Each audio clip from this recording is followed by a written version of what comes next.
contre la Mpox doit être une riposte totale. Vous avez entendu parler des vaccins, mais la riposte n'est pas fondée sur la vaccination seulement. Elle dépend d'une surveillance forte, de travaux de recherche solides, d'une communication robuste, de participation des partenaires locaux et des communautés pour pouvoir éviter une transmission euh, trop importante. Vous allez entendre des experts aujourd'hui qui vont vous parler des modes de diagnostic qui permettront d'aider à lutter contre cette flambée. Et bien sûr, lorsque cela est possible, en plus des mesures sociales et médicales, eh bien, on utilise la vaccination sur la base des données épidémiologiques, sur la base des lieux dans lesquels la maladie circule. Aujourd'hui, nous allons vous présenter donc des éléments d'orientation sur la base des lignes directrices développées en 2022 par l'OMS. Notre objectif aujourd'hui est de vous présenter des expériences pratiques issues du terrain euh, au Congo, en Éthiopie, en Afrique du Sud, afin de maximiser l'efficacité de vos ripostes. Alors bien sûr, il est important de traiter les patients le plus tôt possible et de communiquer au maximum avec les différentes communautés. Je me réjouis de voir que nous avons des panélistes illustres, nous avons des experts qui nous rejoignent de la RDC, du CDC Afrique, de nombreux lieux dans le monde. Je vous remercie à l'avance de participer à cette réunion pour partager votre expertise avec nous. Il est crucial de continuer de mettre sur pied des mesures de prévention et nous devons nous demander ce que nous pouvons faire chez nous pour pouvoir prévenir cette flambée de Mpox, pour pouvoir mieux gérer également les cas, surtout dans les pays à revenus faibles et intermédiaires. Nous devons nous demander également comment réduire les complications, notamment complications cutanées et complications oculaires. Merci à Jamie, à Jenna Diaz pour leur équipe. Merci à vous tous et toutes d'avoir pu participer et de partager votre expertise avec nous. Supriya, je vous rends la parole. Merci beaucoup, Maria.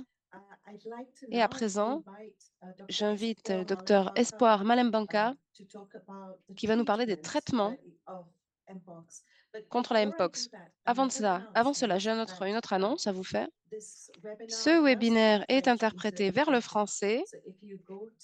Donc, vous pouvez obtenir l'interprétation en cliquant en bas de votre écran sur le logo Planète et puis vous choisissez le canal français pour pouvoir entendre l'interprétation en français de nos discours. Voilà, le docteur Espoir, je vous en prie, c'est à vous. Merci beaucoup. Est-ce que vous voyez mon écran? Merci beaucoup. C'est un honneur pour moi que de m'exprimer aujourd'hui pour vous parler de la Mpox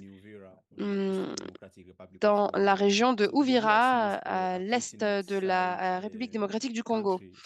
Je vais vous présenter des données qui ont été calculées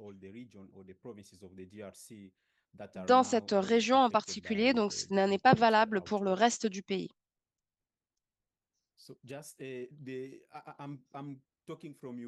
Je vous parle depuis Uvira, une ville dans l'est de la République démocratique du Congo. Nous avons une frontière avec le Burundi. Vous savez qu'en ce moment, au Burundi, une incidence de plus en plus importante de Mpox est à l'œuvre. Les premiers cas de Mpox ont été documentés officiellement dans la ville d'Uvira le 2 mai 2024. Et c'est à partir de cette date que nous avons enregistré plus de 800 cas de cas suspects de Mpox. En juin, le 8 juin cette année, grâce au soutien de MSF, nous avons pu créer un centre de traitement de la Mpox à Uvira même. Et aujourd'hui, nous pouvons, à partir de ce centre, traiter les cas de Mpox. Nous constatons à Uvira que les patientes sont plus nombreuses que les patients. La différence ne semble pas très importante pour l'instant. Nous avons également constaté une incidence de plus en plus importante de Mpox chez les enfants jeunes. D'ailleurs, quand vous voyez la distribution par âge des cas dans notre centre de traitement à Uvira, vous verrez que plus de 50% des patients sont des enfants de moins de 15 ans. enfants qui ne sont pas sexuellement actifs. Donc, ces transmissions viennent très certainement de contacts au sein des familles, au sein des foyers, contacts physiques entre les membres de la famille. Nous constatons également de nombreux cas de jeunes bébés allaitants, en âge encore d'allaiter, qui sont touchés, alors que les mères ne sont pas atteintes. Donc c'est une discordance clinique entre la mère et l'enfant. Cela peut s'expliquer. Nous n'avons pas encore de données pour expliquer cela. Nous constatons également à Uvira une proportion importante de patients qui présentent des lésions anales et génitales. Nous avons des patients qui proviennent de familles très pauvres, dont le foyer est composé en moyenne de 8 personnes.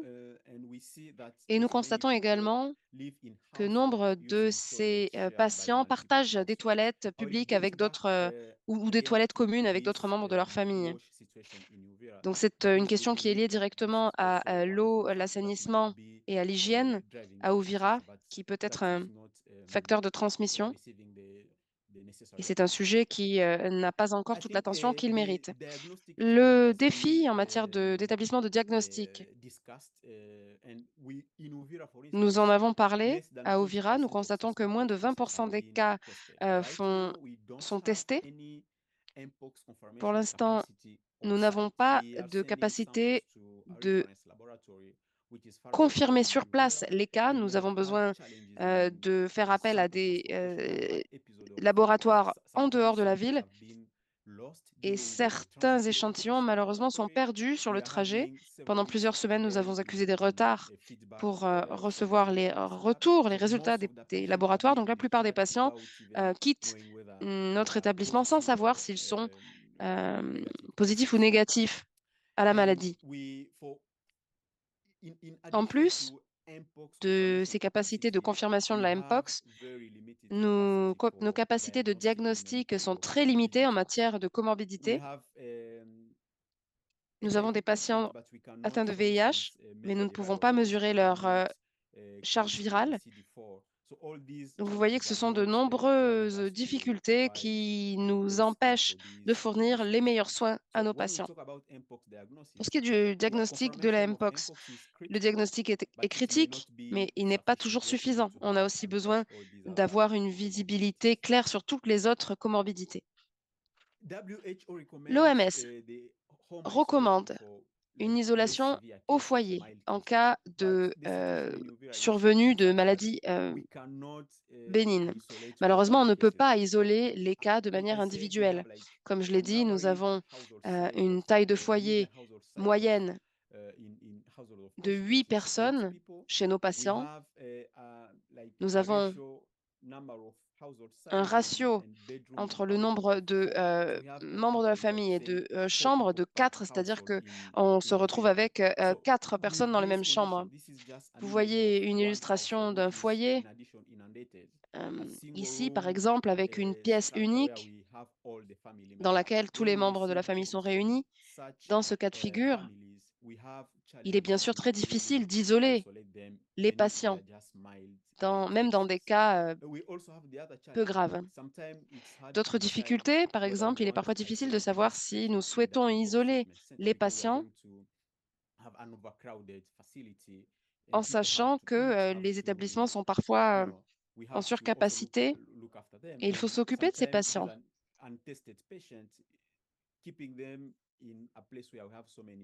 Il est problématique également de maintenir des patients dans des établissements où on retrouve beaucoup de personnes touchées par la maladie. Un rapport récent sur la démographie en RDC a prouvé que 45% des enfants de moins de 5 ans se trouvent dans une situation de malnutrition sévère aiguë. Et c'est une problématique que nous avons beaucoup de mal à traiter. Et maintenant, en ajoutant la difficulté de la Mpox,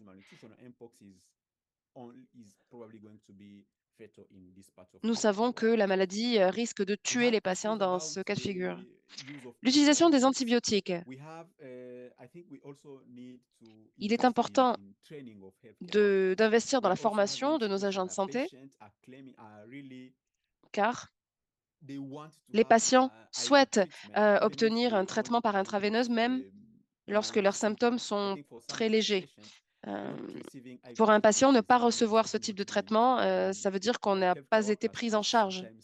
Et les agents de santé ont parfois du mal à faire comprendre aux patients que les antibiotiques ne doivent pas être utilisés de manière systématique.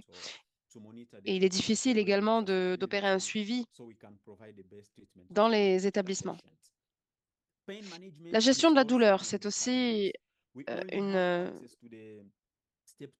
c'est aussi là que le bas blesse. Nous avons une analgésie en 3 étapes qui malheureusement n'est pas disponible dans les cas de Mpox. À Uvira, nous nous administrons de l'anesthésie pour nettoyer, pour débrider les lésions seulement.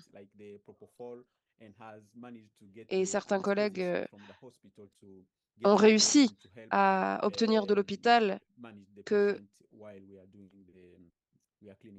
les patients soient effectivement traités avec ces traitements au moment de la gestion de leur plaie. Bien sûr, on ne saurait ignorer le contexte général de la région. Récemment, des inondations ont eu lieu dans la ville à cause du hausse du niveau du lac Tanganyika. Malheureusement, de nombreuses familles ont perdu leur foyer, leur maison, et nous avons rencontré une crise de l'accès à l'eau potable et propre. Nous avons donc de nombreuses difficultés en même temps. Chaque année, nous avons également des flambées de choléra. Dans de telles conditions, il est très difficile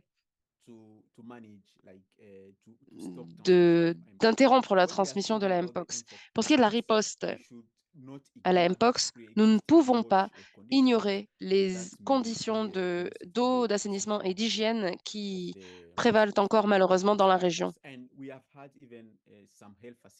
santé ont eux aussi malheureusement été touchés par ces inondations. Dans ces cas, comment mener une lutte anti-infectieuse efficace? C'est très difficile. Pour conclure, certains défis sont propres à la Mpox en elle-même, mais à Uvira et dans de nombreuses régions de RDC, nous avons de nombreuses problématiques qui s'ajoutent à la Mpox. Donc, nous ne pouvons pas séparer les difficultés liées à cette maladie des autres difficultés que nous rencontrons en matière de santé publique, et nous devons prendre en compte tous ces différents facteurs qui ont une incidence directe sur la Mpox. Et justement, pour ce qui est des diagnostics, il est important de pouvoir renforcer nos capacités en la matière, mais cela risquerait de ne pas être suffisant, car nous avons besoin aussi de pouvoir bien identifier les comorbidités qui caractérisent les patients. Une approche centrée sur la personne est essentielle pour pouvoir améliorer notre gestion de cette crise. Merci beaucoup pour votre attention.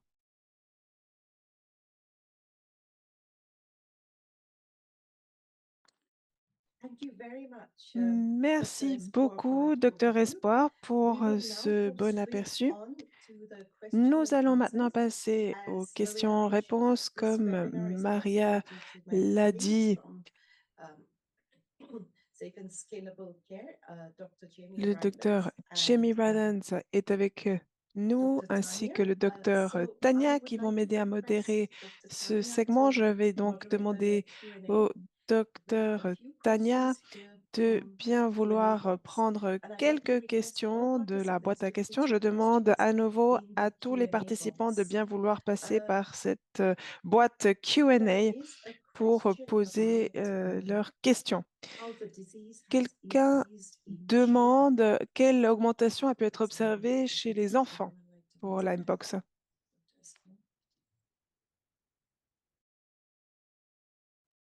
Je peux peut-être débuter? Au début de la flambée, Dans la province du sud de Kivu, en RDC, une large proportion de patients étaient soit des adultes, soit des personnes ayant eu des relations sexuelles. Nous observons maintenant que le mode de transmission du virus est en train d'évoluer et nous observons de plus en plus de cas dans des groupes d'âge concernant des enfants, des gens qui ne sont pas actifs sexuellement. Et cela s'explique notamment par le fait que certains foyers, mm, que dans certains foyers, il y a un nombre très important de personnes et cela explique la nouvelle transmission que l'on observe chez les enfants. Et il y a également des questions liées à une éventuelle défense immunitaire préexistante. On peut imaginer que les enfants soient moins protégés. Cela pourrait également être une explication.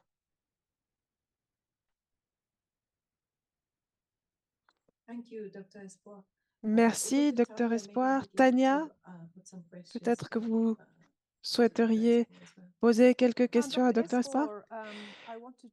Docteur Espoir, je voulais revenir sur quelques questions en lien avec la prévention de l'Mpox. Vous avez évoqué certaines préoccupations très pertinentes par rapport à l'accès aux mesures de prévention et aux mesures WASH liées à l'assainissement. Pouvez-vous en dire davantage sur les mesures de ce type qui nous permettent d'empêcher la propagation de la maladie? Oui, merci beaucoup pour cette question. Je crois que, par exemple, le fait de se laver les mains avec du savon s'est révélé efficace pour prévenir un certain nombre de maladies, dont celle-ci. En RDC, en particulier au Vira, il y a parfois des situations où les personnes n'ont même pas accès à l'eau potable, donc n'ont évidemment pas accès à l'eau pour se laver les mains. Et c'est, selon moi, l'un des facteurs qui explique la propagation rapide du virus dans le cadre de cette flambée. Nous avons montré des données concernant les ratios du nombre de personnes par rapport au nombre de pièces. Nous avons vu une moyenne de 4 personnes par pièce. Nous voyons donc que les foyers sont souvent surpeuplés et c'est évidemment un problème. Comment recommander une distance de sécurité au sein d'un foyer où il y a peut-être une dizaine de personnes apparentées?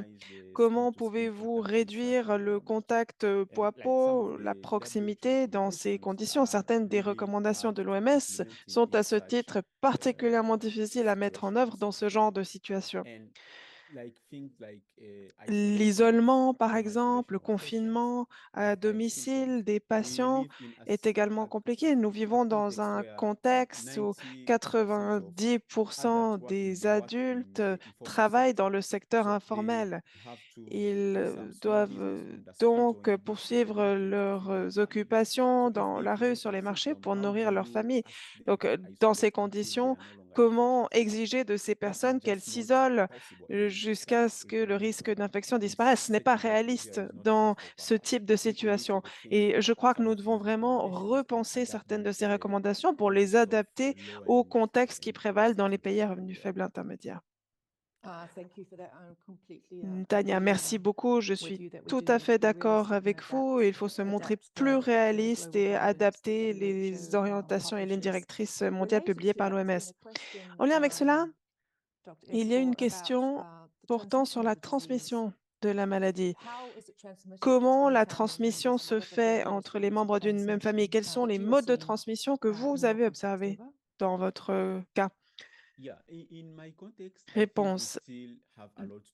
En ce qui me concerne, je pense que nous avons encore beaucoup à apprendre avec la Mpox. Nous voyons ici des cas de nourrissons qui souffrent de Mpox. Ils sont allaités au sein. Or, leur mère ne présente aucun symptôme.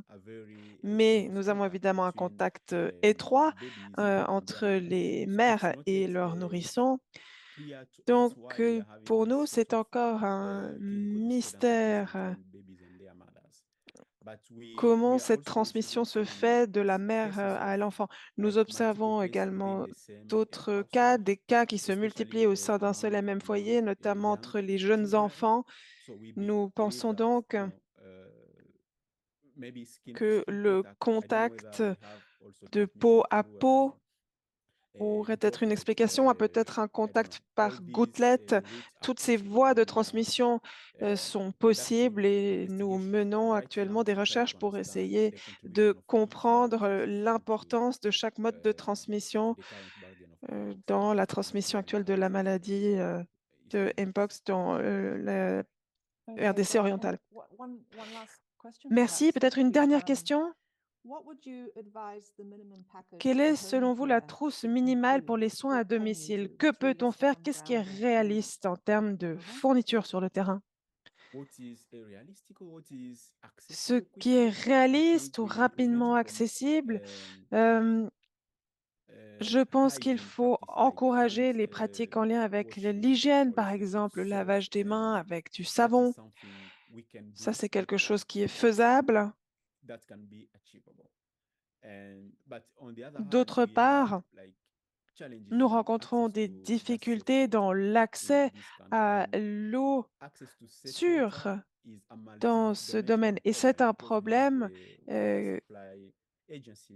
qui comporte de multiples dimensions. Il y a des questions liées à l'acheminement de l'eau, aux pompes, à l'électricité qu'il faut pour faire fonctionner tout ce système d'approvisionnement en eau. C'est un problème, pardon, qui est beaucoup plus complexe et qui va au-delà du secteur de la santé. Mais je pense que l'on peut en tous les cas encourager le lavage des mains avec savon, et ce, à un coût raisonnable même dans ce contexte. Merci beaucoup. Je pense que nous allons devoir vous laisser, Docteur Espoir. Merci beaucoup pour votre formidable exposé et nous nous réjouissons d'entendre vos questions, vos contributions plus avant dans cette session. J'aimerais souhaiter la bienvenue au professeur Lucille d'Afrique du Sud. Merci beaucoup, Tania. Merci de m'avoir invité. Pouvez-vous afficher mes diapositives, s'il vous plaît? Alors, en Afrique du Sud, il s'agit d'une flambée très différente qui reflète une épidémiologie différente par rapport à ce que nous avons entendu et qui est également différente en ce qui concerne les ressources puisqu'il s'agit d'un pays à revenu intermédiaire. Je vais évoquer certaines des sensibilités, la stigmatisation autour du risque et j'évoquerai également certaines difficultés en lien avec la prise en charge et le diagnostic. Entre le mois de mai 2024 et ce jour, nous avons eu 25 cas avérés par PCR de cas Mpox. Nous imaginons que beaucoup de personnes n'ont pas pu bénéficier d'un diagnostic étant donné la stigmatisation associée à la maladie Mpox. Et nous voyons probablement uniquement les cas les plus graves. Tous ces cas concernent des hommes. Souvent, il s'agit d'hommes ayant des rapports sexuels avec d'autres hommes. Tous sont séropositifs. Les cas se présentent de façon similaire à ce qui s'est vu dans d'autres pays avec le clade 2B. Tous les cas recensés actuellement appartiennent à ce clade. Une forte fièvre, une lymphadénopathie, une éruption cutanée avec des cas plus graves qui, en général, ont trait à une immunité faible et un VIH non décelé ou non traité.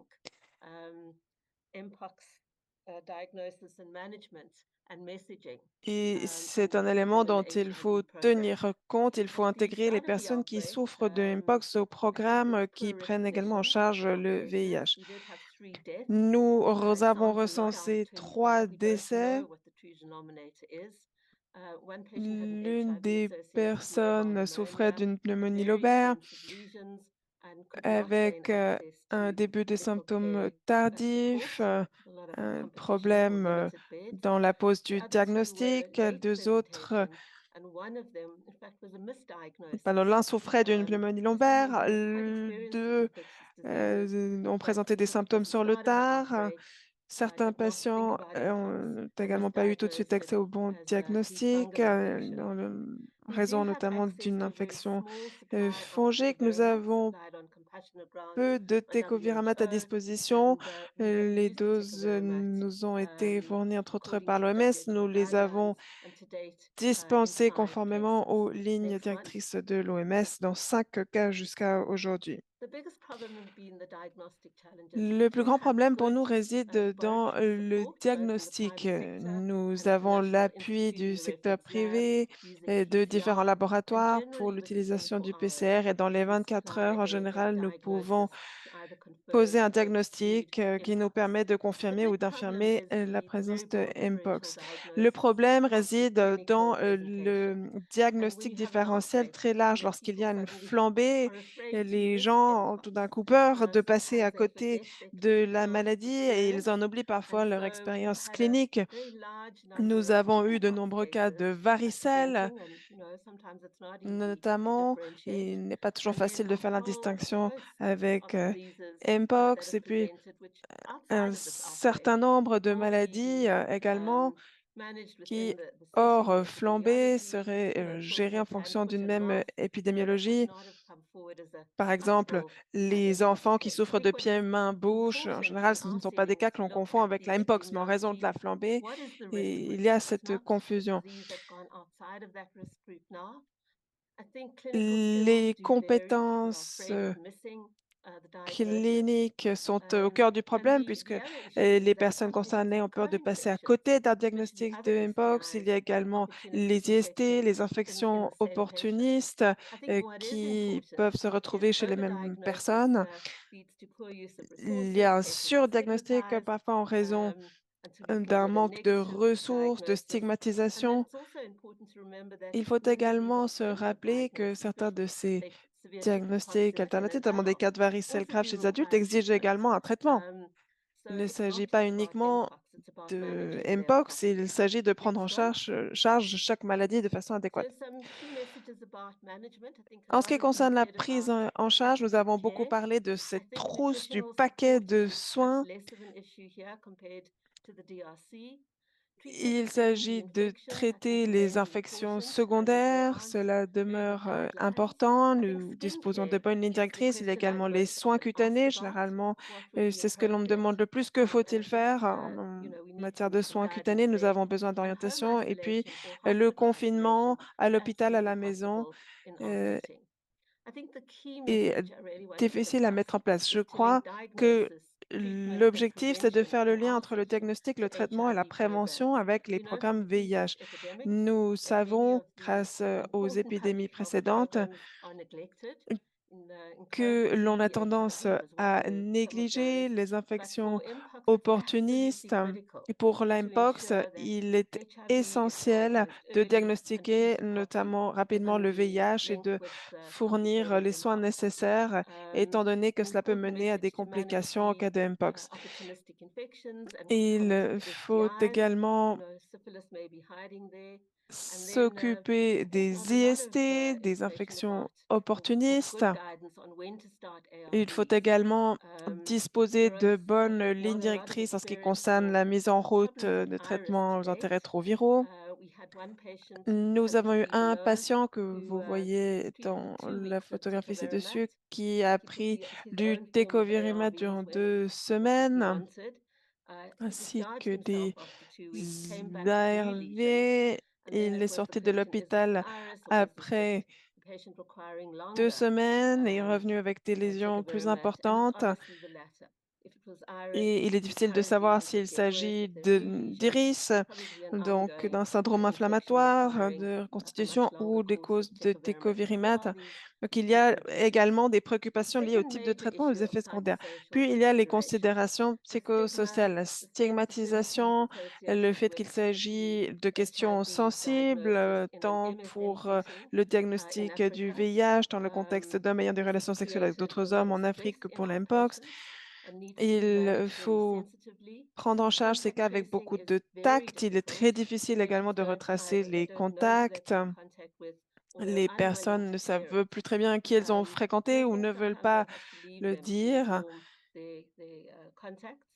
Il est donc parfois difficile de prévenir les contacts, notamment dans le cas d'un programme éventuel de vaccination. Ensuite, en ce qui concerne les séquelles, nous ne savons pas encore grand-chose à ce sujet, mais il y a une absence de pigmentation qui est en tous les cas à signaler. Voilà ce que je peux dire en ce qui concerne les points principaux pour cette flambée dans notre cas.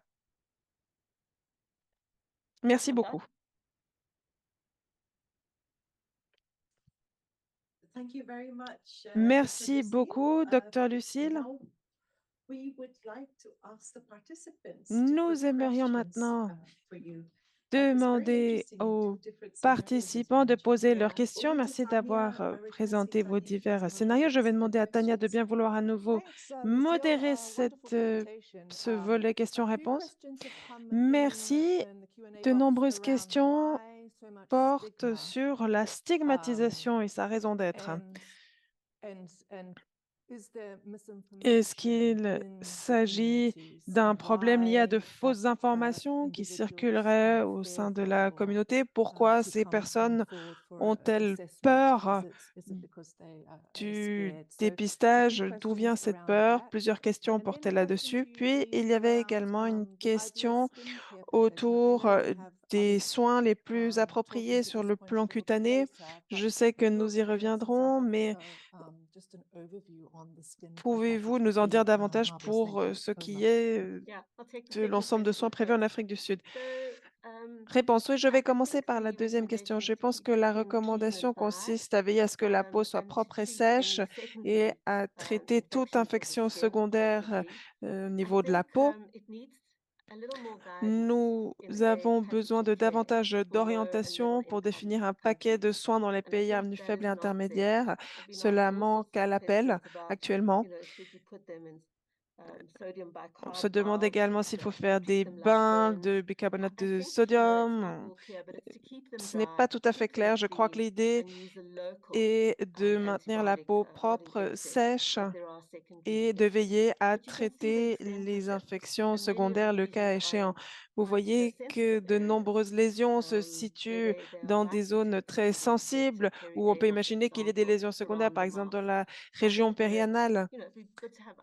Donc, je serais curieuse d'entendre d'autres expériences émanant d'autres pays dans le cas d'autres flambées. Je pense que je n'ai pas besoin de rappeler la stigmatisation associée au VIH. Je pense par contre qu'il faut rappeler qu'il y a en outre une stigmatisation par rapport aux communautés euh, constituées d'hommes ayant des relations sexuelles avec d'autres hommes. Il faut que ces communautés puissent être dûment informés afin que les patients puissent accéder aux soins plus rapidement. Et puis, il y a toute une réflexion à avoir au sujet de ce type de relations sexuelles en Afrique. Dans certains pays, je rappelle que c'est un délit qui est puni sur le plan pénal. Bien souvent, ce sont des hommes qui cachent leurs pratiques à leur famille, à leurs amis. Et donc, cela peut évidemment mener à tout un éventail de problèmes au niveau psychosocial. De nombreuses personnes font des tentatives de suicide. C'est un sujet dont on ne parle pas assez, mais c'est un élément crucial pour comprendre la flambée au niveau actuel. Merci, Lucille. C'est une maladie complexe. Quelqu'un d'autre a demandé quel médicament pour traiter la douleur employez-vous? Les présentations l'ont montré, les patients souffrent à cause de leurs lésions. Donc, quel traitement préconisez-vous en Afrique du Sud et qu'en est-il du côté de la nutrition? Qu'utilisez-vous pour aider vos patients euh, qui souffrent de malnutrition ou qui ne peuvent pas se nourrir? Euh, je ne pense pas que nous ne rencontrions les mêmes problématiques qu'en RDC et au Burundi, des pays où la sécurité alimentaire est un problème majeur, surtout pour les enfants. Je crois que la plupart de nos patients peuvent avoir accès à une alimentation satisfaisante, mais la question de la gestion de la douleur, c'est une question à laquelle nous faisons très attention. Et les analgésiques sont assez facilement disponibles. Ceux qui sont recommandés dans les lignes directrices, en tout cas, sont disponibles ici en Afrique du Sud.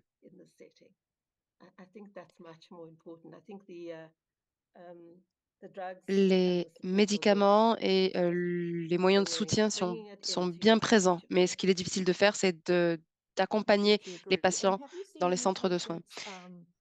Merci. Avez-vous connu des patients qui s'étaient remis de la Mpox et qui reviennent plus tard avec une autre infection? Alors, non, pas de réinfection, pas non plus de syndrome inflammatoire de reconstitution immunitaire. J'ai un patient qui est revenu avec de nouvelles lésions, mais ça, c'est parce que le traitement avait été arrêté trop tôt, 2 semaines après le début, 2 semaines d'antirétroviraux. Donc, c'était la même infection en principe. Nous, ce qu'on recommande, c'est de traiter les patients entre 4 et 6 semaines de tecovirimat. Donc, il ne s'agissait pas dans ce cas précis de surinfection, de deuxième infection, mais plutôt de la continuation de cette première infection qui avait été traitée seulement partiellement.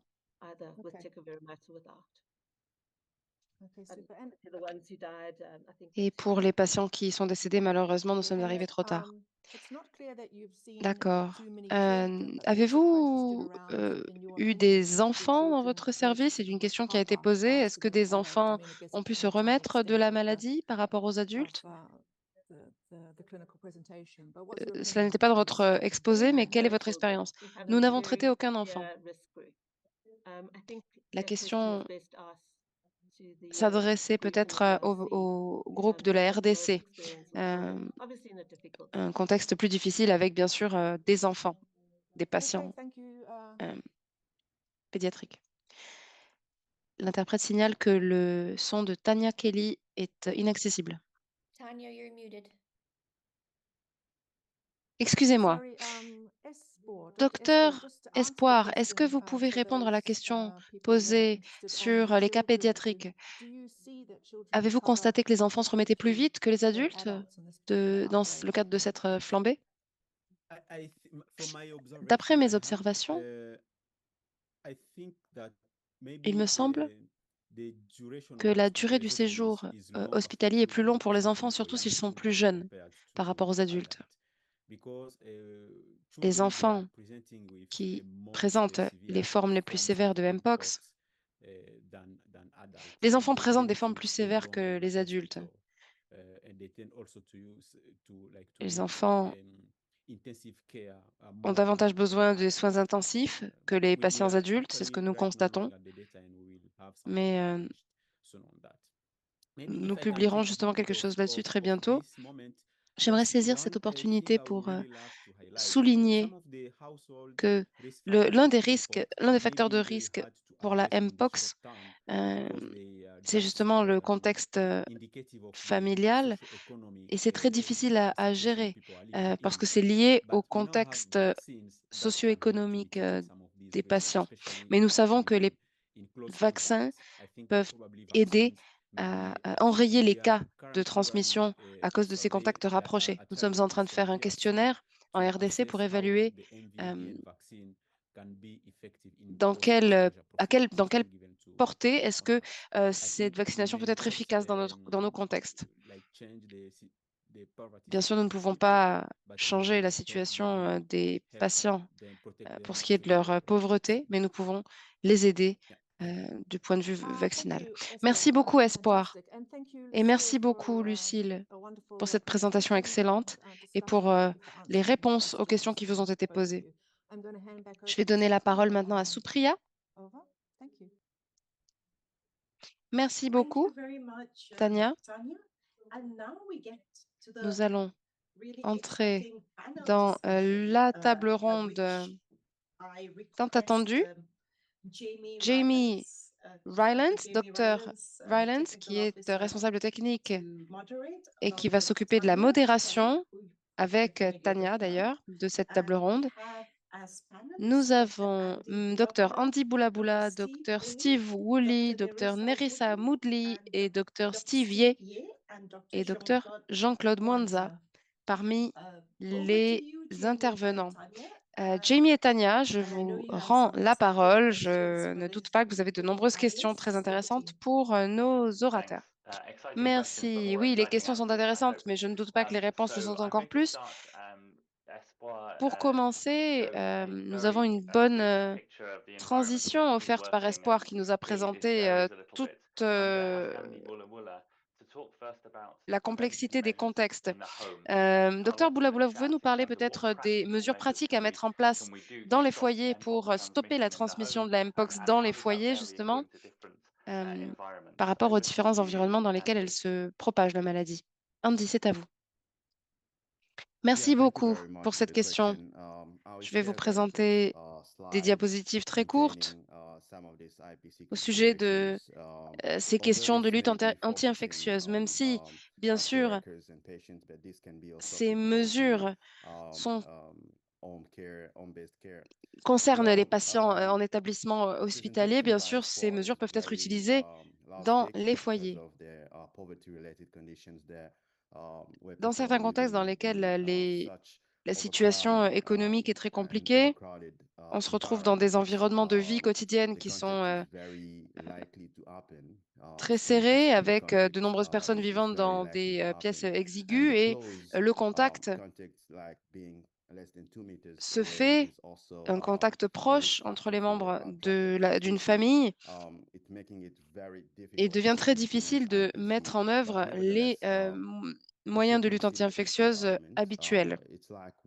Mais, comme vous l'avez dit, nous pouvons toujours utiliser une partie de ce protocole, avec notamment la barrière d'isolation, d'isolement. Isoler donc les patients lorsqu'ils sont malades, les isoler du reste de la communauté,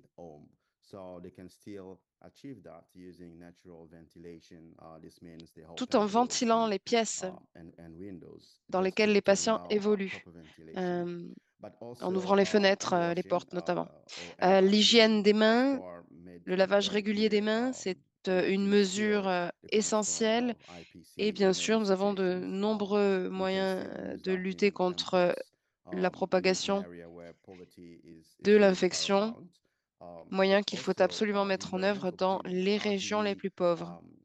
Comment traiter les surfaces? Est-ce qu'il faut désinfecter, par exemple, les draps? Eh bien, il faut s'assurer que tout ce qui touche aux patients est traité de manière sûre. Il ne faut pas partager les draps du lit avec un patient qui est porteur de Mpox. Il faut être très attentif. Et au moment d'hygiéniser les draps, il faut les isoler des autres linges pour désinfecter les draps touchés. Ce qui est positif avec le virus de la Mpox, c'est qu'il est assez fragile et qu'il est facile de désinfecter les surfaces touchées, ainsi que les tissus. Les patients doivent être isolés, il faut protéger les membres de leur famille, éviter les contacts peau à peau, éviter d'exposer également les muqueuses.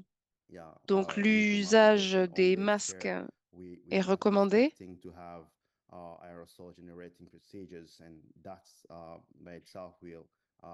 En utilisant les masques, nous réduisons le risque de transmission par gouttelette. Pour résumer, il est important de recommander aux membres de mettre en place des mesures de lutte anti-infectieuse simples comme l'hygiénisation des mains régulière, l'utilisation de masques, la ventilation très régulière, l'isolement des patients et de ne surtout pas partager les draps des patients avec les autres membres de la famille. Je suis à votre disposition si vous avez des questions. Je me réjouirai d'y répondre. Mais c'était mon exposé en bref. Merci beaucoup, Andy. Une petite question.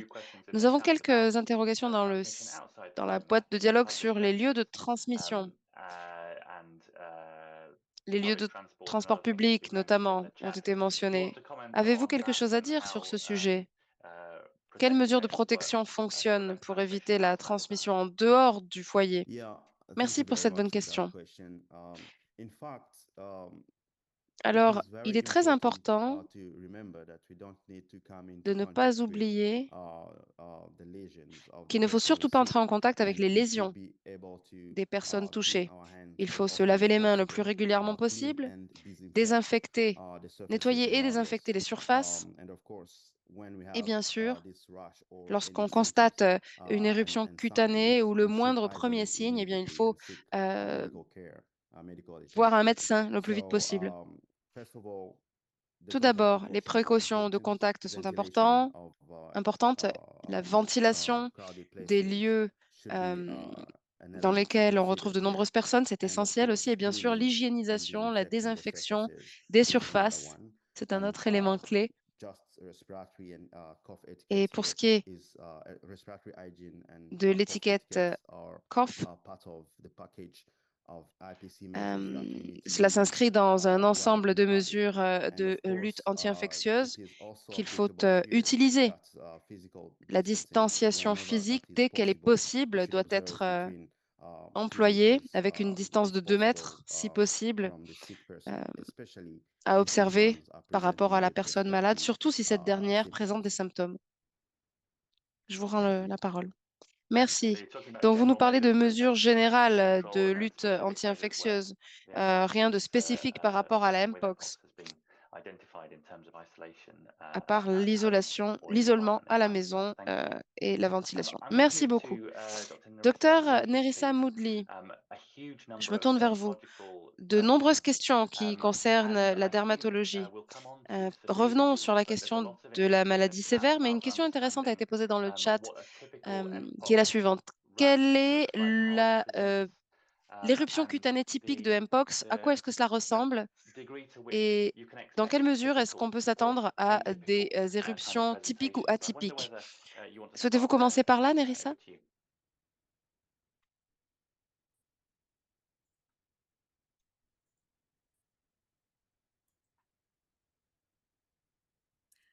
Bonjour à toutes et à tous.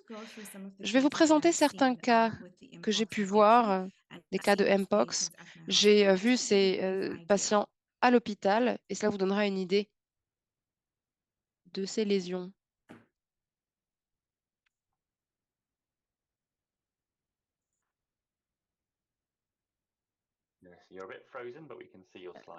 Nous voyons votre écran, même si l'image est un peu gelée à l'instant.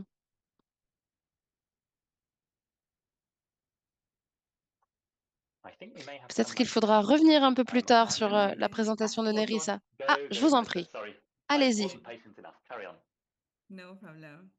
Voyez-vous mon écran? Oui, tout à fait.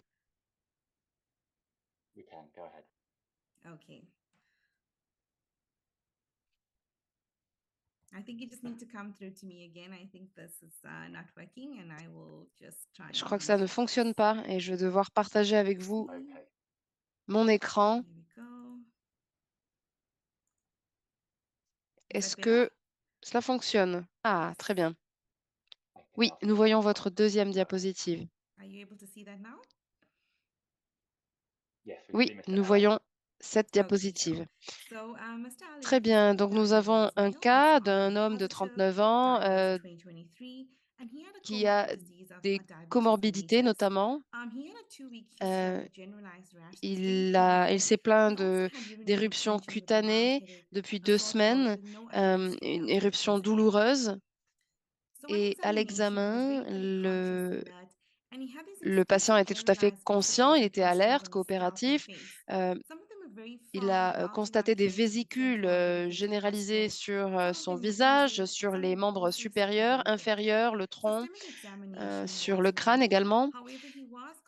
Mais plusieurs affections sont venues compliquer la situation. Notre patient est également positif au VIH. Voici donc au jour 0 de la présentation, puis au 14e jour. Et vous voyez l'ampleur des lésions sur le visage à jour 0 et à jour 14. Encore une fois, ces pustules sur le tronc aux 2 stades. Toutefois, et vous le constatez, il avait des lésions palmaires très importantes. Ce patient est sorti de l'hôpital, mais il est revenu pour une gastro-entérite et déshydratation plus tard. Et on retrouvait des lésions sur son torse et sur ses pommes de 2 à 3 cm. Des lésions orales également ont été constatées et le test PCR a confirmé sa positivité au Mpox. Il a pris 6 semaines de traitement de tecovirimat et les lésions sur sa langue ont été identifiées comme Kaposi-sarcoma. Voici ici le cas au jour 20, puis au jour 42. La plupart des lésions se sont guéries, mais ont laissé une pigmentation différente. Voici la cicatrisation 20 jours plus tard. Vous voyez à quel point les lésions orales se sont développées et au moment où il a quitté l'hôpital, vous voyez comment ces lésions se sont confirmées comme étant celles qu'on avait identifiées. Cas suivant, un homme de 30 ans qui avait ses pustules au niveau de l'aine depuis 4 à 7 jours, ainsi que sur le pénis. On l'a laissé sortir de l'hôpital. Vous voyez ici que les lésions sont nombreuses, qu'elles ont causé également un gonflement. Et au bout de 7 jours, des antibiotiques ont été administrés pour deuxième infection. Ici encore, un enflement et la cicatrisation au 7e jour. Patient suivant, un homme de 23 ans, aussi positif RVD, qui avait aussi des lésions au niveau des mains sans symptômes associés. Il se portait bien malgré ces lésions et on a pu le libérer. Ensuite, un homme de 27 ans, positif au VIH, qui présentait ces symptômes depuis 6 jours. Vous voyez la différence des lésions qui passent d'une forme légère à une forme grave. Encore une fois, vous voyez que les lésions sont encore une fois localisées au niveau de l'aine et du pénis. Et dernier patient, un homme de 21 ans, lui aussi positif au RVD, avec des lésions qui n'avaient pas d'autres symptômes associés. Donc, il a pu rentrer chez lui. Un petit résumé des cas que j'ai rencontrés, la plupart présentés chez des hommes entre 20, dans la trentaine, vingtaine, trentaine, positif RVD. Vous voyez les différents types de charges virales. Et vous voyez que certains patients ont présenté une charge très élevée et d'autres bien plus faibles. Et nous avons un patient, le tout premier, qui ne prenait pas d'antirétroviraux et qui avait d'autres complications systémiques. Pour ce qui est des stades cliniques, il y avait une période d'incubation, prodrome, puis un stade d'éruption. Les lésions sont fermes, bien démarquées, mesurant entre 3 et 15 millimètres. À nouveau, il y a différents types de pustules, vésicules allant jusqu'à la cicatrice. Vous avez ici un certain nombre de lésions avec des vésicules préliminaires, puis le développement de ces vésicules, des pustules ombilicales, autre type de pustules, avec un certain nombre de cicatrices, puis des croûtes qui se forment avec une desquamation et ensuite, bien souvent, une guérison. Il peut y avoir des œdèmes au niveau pénien, des douleurs rectales, des douleurs au moment d'aller à la selle, d'autres complications, notamment sur le plan rectal. En Afrique du Sud, nous avons observé des œdèmes péniens, la conjonctivite au niveau oculaire, des lésions orales, entre autres. Il peut y avoir des pustules peu nombreuses, avec une version peu sévère de la maladie, jusqu'à des cas extrêmement sévères avec des pustules très douloureuses de taille très importante. Ici, vous avez à nouveau une version aiguë de la maladie avec la présentation des pustules, avec également cette perte de pigmentation que l'on observe après desquamation et guérison. À nouveau, ici, vous voyez un cas relativement sévère. Ensuite, pour le diagnostic différentiel, nous avons les infections bactériennes, l'angiomatose bacillaire, les systèmes. Nous avons également des maladies virales, pieds-mains-bouche, molluscum, la varicelle, le zona, l'herpès simplex. Et vous avez également des infections fongiques avec l'histoplasmose, la cryptococcose, entre autres.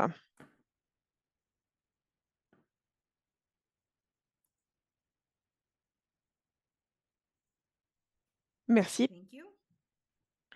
Jamie, merci beaucoup, Nerissa, de nous avoir montré très clairement toute la gamme typique et atypique de la présentation de la maladie avec l'évolution au fil du temps sur les différentes zones du corps. Vous avez décrit différents cas relativement sévères qui tous ont lien avec un VIH et donc une immunosuppression. J'aurais voulu savoir dans quelle mesure, pour vous, ces éruptions cutanées sont typiques par rapport à la flambée en général. Dans quelle mesure est-ce que le VIH et d'autres maladies renforcent la gravité ou le caractère aigu de la maladie? Réponse. Pour la plupart des patients que nous avons vus en Afrique du Sud, ils sont séropositifs. Les euh, personnes qui ont une faible numération de CD4 présentent une forme grave de la maladie. Il y a des lésions cutanées très importantes, notamment au niveau oral, au niveau génital, sur tout le corps. Nous avons également des personnes qui avaient une bonne numération des CD4, qui suivent un TAR et qui avaient une version relativement légère de la maladie avec peut-être des problèmes de pigmentation et la plupart d'entre elles ont pu suivre un traitement au técoviramate. Jamie, oui, très rapidement, en ce qui concerne les infections sévères de la peau qui nécessitent un traitement à l'antibiotique, de façon large, dans le cadre de cette épidémie, savez-vous quelle est la fréquence et la gravité de cette manifestation et quelle est votre approche? Notre approche consiste à poser tout d'abord un diagnostic grâce à un test PCR qui nous permet de savoir s'il s'agit d'un Mpox et nous cherchons ensuite d'autres infections secondaires, des IST prévalentes ou d'autres comorbidités, notamment des infections qui ils sont monnaie courante dans la région africaine. S'il y a une infection secondaire, nous démarrons un traitement avec un antibiotique à large spectre. Nous veillons également à utiliser un antiseptique topique afin de bien nettoyer la peau et les différentes lésions. Jamie, merci beaucoup. Nous reviendrons peut-être vers vous pour que vous puissiez évoquer les soins cutanés à domicile, mais étant donné que nous parlons de maladies graves, j'aimerais donner la parole au docteur Steve Woolley, qui va évoquer un certain nombre de cas ayant nécessité une hospitalisation, sachant que la plupart des cas de Mpox ne parviennent pas jusqu'aux hôpitaux. Et il y a donc toute la question de la prise en charge au niveau global pour tenir compte de tout le spectre des personnes touchées. Stephen Woolley, merci beaucoup. Je vais évoquer l'expérience dans le cadre du Royaume-Uni.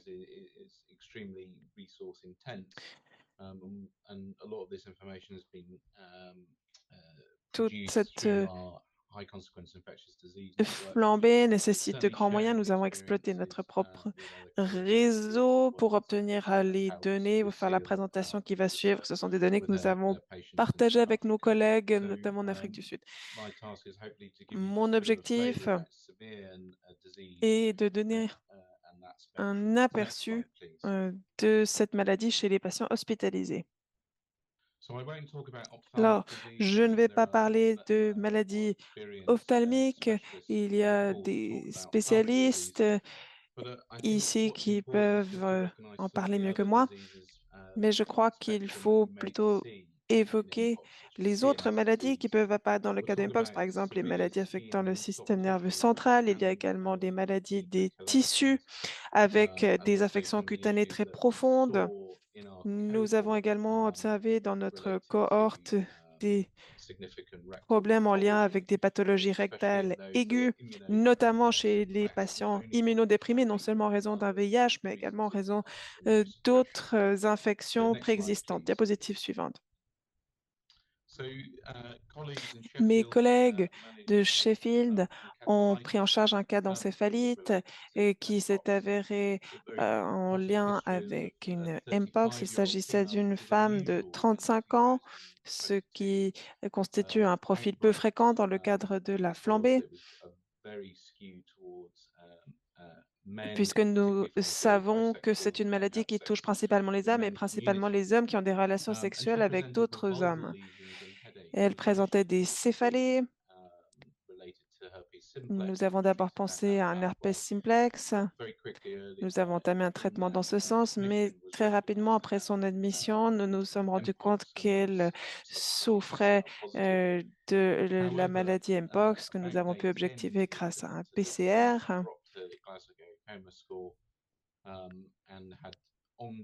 Cette personne présentait une fièvre constante. Nous avons fait une ponction lombaire, ce qui a montré des niveaux de protéines et de glucose dans les normes, ce qui n'était pas courant vu le reste du tableau clinique, les différentes valeurs. Malgré l'administration du tecoviramat, la patiente a continué à souffrir de ces différentes affections. Son état s'est dégradé, ce qui a mené à l'admission en soins intensifs. Nous voyons ici plusieurs lésions multifocales. La patiente a ensuite développé une myélite transverse, ce qui a nécessité un traitement aux stéroïdes massif. Nous sommes partis du principe qu'elle devait suivre un schéma prolongé de tecoviramat. La patiente a pu se remettre de façon satisfaisante de cette maladie. Vous pouvez obtenir davantage d'informations sur ce cas, mais il s'agit d'un cas qui s'est avéré particulièrement compliqué à prendre en charge. Diapositive suivante.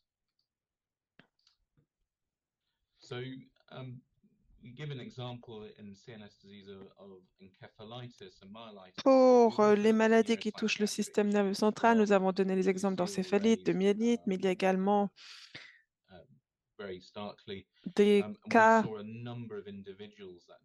relativement nombreux de symptômes sur le plan psychiatrique, notamment des épisodes dépressifs sévères en lien avec la stigmatisation qui entoure la maladie Mpox.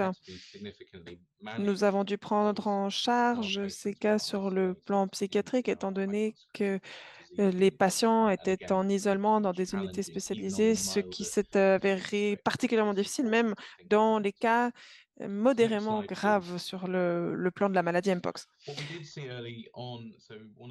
L'un des premiers éléments que nous avons pu décrire depuis 2018, décrit ici par Adler, était une affection cutanée sévère. Ici, vous voyez un exemple du Nigeria. Il s'agissait d'un patient séronégatif. La personne présentait des abcès très importants au niveau de l'entrejambe. Nous avons d'abord pensé à une infection bactérienne. Nous avons dû drainer cet abcès par le moyen d'une intervention chirurgicale. Nous avons ensuite réalisé qu'il y avait une présence importante du virus Mpox dans cette région. Nous avons pu retirer par voie chirurgicale ces abcès, ce qui a permis aux patients d'avoir une disparition progressive des symptômes. Nous avons ensuite mis le patient sous traitement antirétroviral. Si vous remarquez que des patients persistent à avoir de la fièvre, il est utile de chercher d'autres symptômes sur le plan clinique. À nouveau, des collègues de Londres, dans le reste du réseau, ont observé des cas de proctalgie, de douleurs au niveau rectal. Il s'agit d'une cohorte d'individus qui présentaient une perforation rectale en raison d'une hyperinflammation des muqueuses. À nouveau, nous avons dû mener des interventions chirurgicales sur un certain nombre de patients afin qu'il puisse y avoir une résolution clinique sur le plan clinique pour ces personnes. Ce que nous avons utilisé depuis la flambée, le début de la flambée 2022, sont ces orientations présentées par Jake Dunning. Vous le connaissez. Nous administrons au niveau antalgique du paracétamol, l'oxycodone ou du tramadol en fonction de ce qui est disponible. Pour les cas les plus sévères, le docteur Jake a utilisé avec succès de la kétamine pour réduire la douleur, de l'oxycodone PRN également été utilisé donc en fonction des besoins, ainsi que le fentanyl. Les laxatifs ont également été administrés pour remédier à la constipation causée par les opiacés. Plus tard, nous avons également utilisé le naloxégol qui nous a permis de juguler un certain nombre de problèmes liés à la constipation causée par les opiacés. Nous avons également utilisé la mésalazine rectale, qui est utilisée pour soulager les douleurs liées à une proctalgie. Nous avons également remarqué que pour les lésions sur le pénis, le gel à la lidocaïne permettait de soulager dans une large mesure les douleurs, ce qui permet à ces patients d'uriner sans avoir autant de douleurs que par le passé. Diapositive suivante. Enfin, peu de patients observés étaient séropositifs, mais nos collègues ont pu utiliser une cohorte pour faire le lien avec des patients VIH dans le cadre de la flambée de 2022. Une faible proportion n'était pas sous TAR. 21 auraient pu développer un syndrome inflammatoire de la constitution immunitaire. La numération des CD4 était inférieure à 200 chez tous les individus observés. Les symptômes de Mpox rapportés étaient de 21 jours pour un redémarrage des ARV. La limite, la fourchette se situe à 14 jours. Nous avons utilisé des stéroïdes. 12 patients, soit 57%, sont décédés, mais nous attribuons cela entre autres aux infections opportunistes dont souffraient ces patients. Jamie, je vais devoir vous interrompre afin que nous puissions entendre le dernier orateur. Je vous remercie. Vous avez donné un bon aperçu des difficultés auxquelles on peut faire face lorsqu'il y a complications, notamment lorsqu'il s'agit de prendre en charge des patients séropositifs. Merci beaucoup.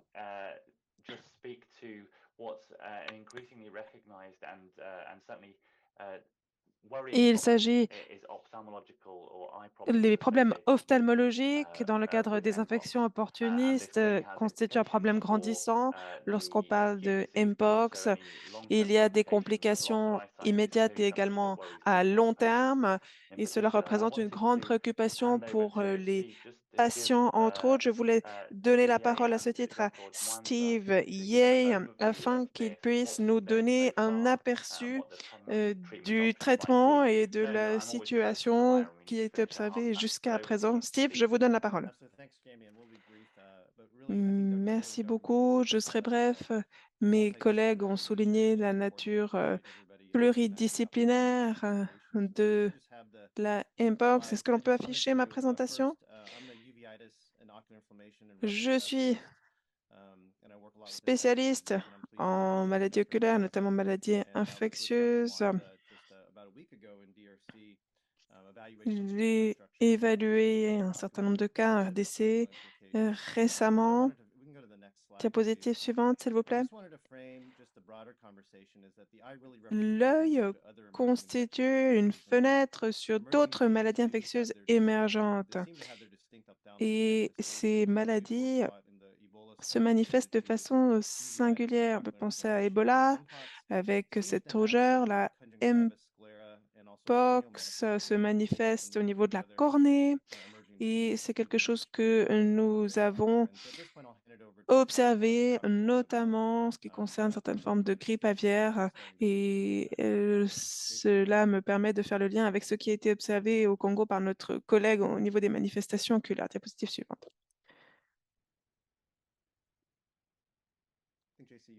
Jessie, on ne vous entend pas?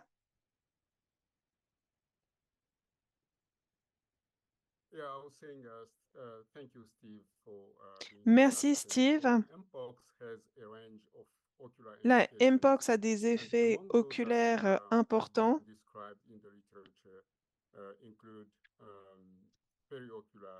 Il y a notamment des lésions périoculaires sur le plan clinique avec des blépharites, des conjonctivites. Dans de nombreux cas, on observe une inflammation globale de l'œil. Les complications au niveau de la cornée peuvent être superficielles ou plus profondes ou périphériques. Il peut également y avoir des ulcères au niveau de la cornée. À gauche, Vous voyez un cas de kératite épithéliale.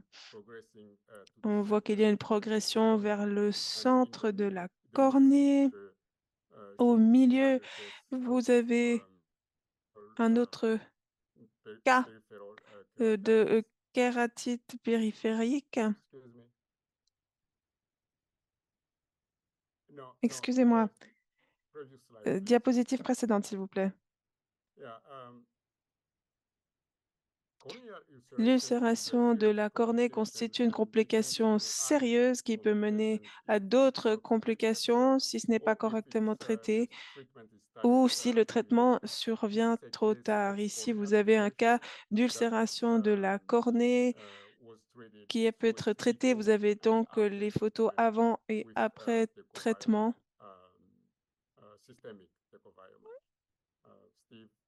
Grâce au précoviomat. Comme Jessie l'a dit, de nombreux facteurs de complications sont à l'œuvre et je voulais le préciser, c'est très douloureux pour les patients de présenter ces ulcérations de la cornée.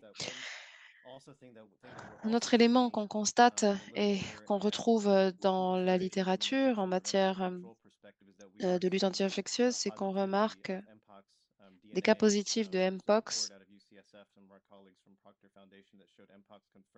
Certains confrères ont vu justement des cas de Mpox confirmés après une analyse de la cornée et on voit que la Mpox est persistante dans l'œil. Pour une identification de tests PCR positifs sur une très longue durée. Comment gérer donc ces cas et ces complications? Eh bien, sur le plan thérapeutique, tout cela est très limité, mais nous avons évalué l'utilisation de tecovirimat, de cidofovir et d'autres traitements. D'autres médicaments ont été utilisés en mesure préventive, mais il est important de rappeler qu'on ne peut pas sous-estimer l'importance de l'hygiène des mains, du lavage des mains très régulier pour justement éviter une contamination des yeux. C'est important de faire ce rappel. Et c'est aussi quelque chose qu'il faut bien rappeler aux agents de santé sur le terrain. Il faut faire bien attention également aux instruments qui sont utilisés par les ophtalmologistes, par les confrères qui traitent les cas sur le terrain. Et donc, il est très important d'utiliser le matériel de protection individuel. Merci beaucoup pour cet exposé. Très utile d'entendre vos contributions sur tout ce qui peut être mis en place pour éviter les contaminations. Les agents de santé, vous en avez parlé et ils ont été également mentionnés dans la boîte de dialogue. Il est parfois difficile de savoir vers qui se tourner et quels signes, quels symptômes chercher. Cela vaut autant pour les agents de santé que pour les membres des familles, car bien sûr, ces complications ophtalmologistes concernent une minorité des patients, mais cette minorité est très importante. Oui, tout à fait. Ce que je souhaite dire, c'est que nous avons une vision d'ensemble de cette situation et très souvent, les lésions prennent un peu toute la place.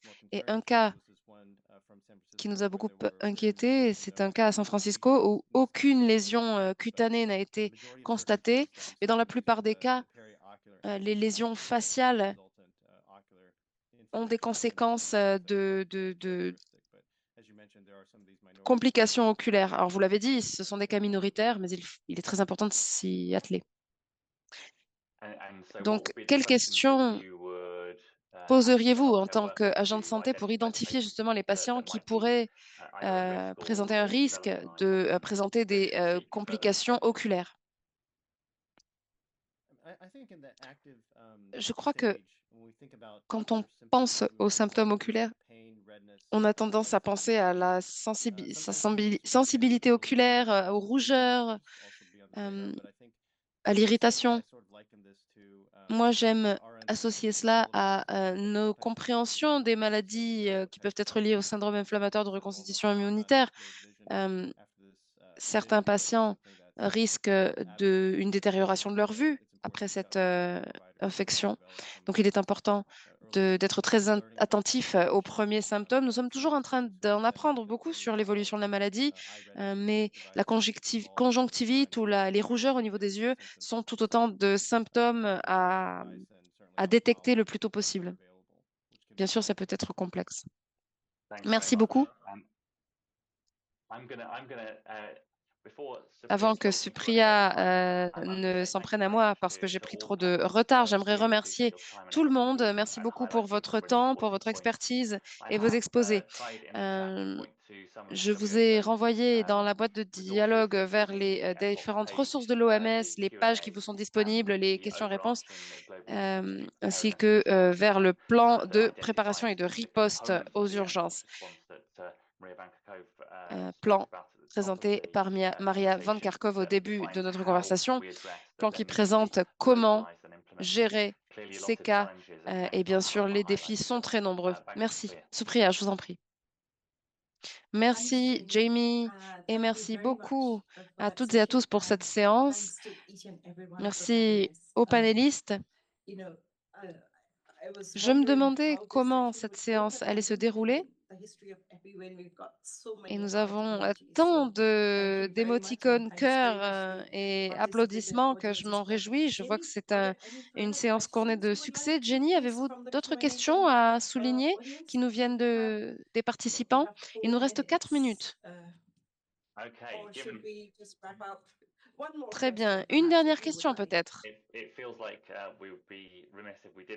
Oui, peut-être qu'on n'a pas posé cette question. Alors, je pense que la plupart des questions qui se sont posées dans le chat concernent la durée d'apparition et de développement des lésions. Nerissa, pourriez-vous nous en parler? Vous nous avez montré déjà vos diapositives, mais que rechercher? Un résumé très général. Que rechercher sur les lésions quand on a un patient face à nous en termes de Mpox? Alors, quand le patient se présente à vous, eh bien, il aura forcément des symptômes dont il va vous parler. Et ce qui est typique, c'est vraiment les lésions pustulaires ombiliquées. Donc, c'est des lésions qui se retrouvent au niveau de l'aine, du pénis, dans la région anale également. Et puis, on a aussi les pustules qui peuvent se solder par des cicatrices et une modification également de la couleur de la peau. Merci beaucoup pour cette vue d'ensemble rapide. Supriya, je pense que nous devrions conclure ici. Je vous remercie. Merci beaucoup.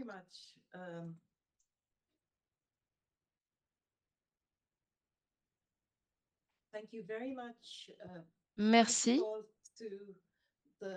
d'abord à tous nos participants qui ont grandement joué le jeu, de poser les questions, de faire des remarques. Je vois que nous avons plus de 150 questions. C'est un résultat excellent. Nous nous en réjouissons. Merci beaucoup à chaque panéliste, à chaque intervenant. La qualité est très évidente dans le retour d'expérience que nous retrouvons dans la boîte de dialogue. Un grand merci tout particulièrement à Jamie et à Tania pour cette modération. C'est grâce à votre travail que nous avons pu avoir cette session très intéressante. Un grand merci et je remercie aussi nos collègues de l'équipe Project Co qui ont participé à ce webinaire. Merci beaucoup pour tous ceux qui sont dans les coulisses. Merci d'avoir invité tous les participants, d'avoir présenté toutes les diapositives. Et merci à ma collègue qui est à côté de moi et qui m'a beaucoup aidé également en coulisses, encore une fois. Et bien sûr, un grand merci aux interprètes qui ont rendu cette réunion bien plus accessible. Et les interprètes vous remercient. Avant de vous quitter, j'aimerais vous dire que jeudi prochain, à 13 heures, heure de Genève, la troisième partie de notre série Mpox qui concerne la surveillance collaborative aura lieu. Vous voyez le code QR à l'écran.